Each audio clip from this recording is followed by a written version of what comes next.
Hi everyone, welcome back to lesson 2 of Z School.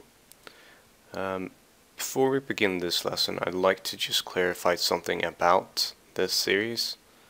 I understand that there are many experienced Z players watching this series also, not only new players, but primarily I'd like to focus on the new Z players, and then later transition into more advanced techniques that also more experienced players can use.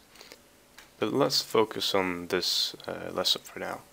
I'll show you a few clips and explain how it works, what you should think about, and not really the math behind it, but more of the thought behind it. As you can see in this clip, I placed my W quite close to Lysandra and then used my Q and E. But actually, if you look at it in slow motion, you can see that I actually used my Q and E just slightly before the W lands. You can actually do this. You can use your Q and E while the W shadow is in the air, and it will copy the movements when it lands. And this is generally how you want to do your poking in lane. Basically, you throw out your W and then use your Q and E while it's in the air and target towards your opponents.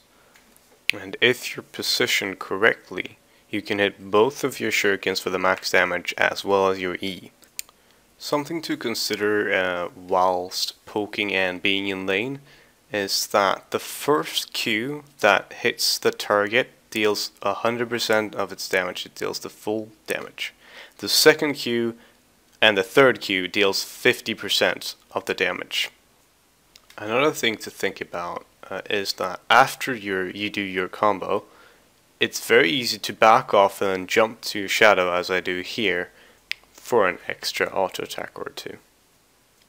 What you do need to think about though is that using this type of combo over and over again can be very energy consuming, which means you'd be at the risk of running out of energy and then potentially losing your farm because you can't use your Q and WE.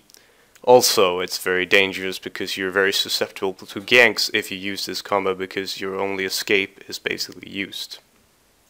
The easy way to think about the poking is basically that you're using your W as an AoE, and that you're aiming your W towards the target as basically Lux's Lucent Singularity.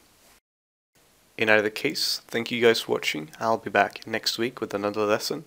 If there's a specific lesson that you'd like me to have, or if there's a specific aspect about Zed that you're wondering about that you think others could be wondering about as well, then please post it in the comments and I'll read and see if there's any extra lesson I should have. In either case, thanks for watching, I'll see you next week.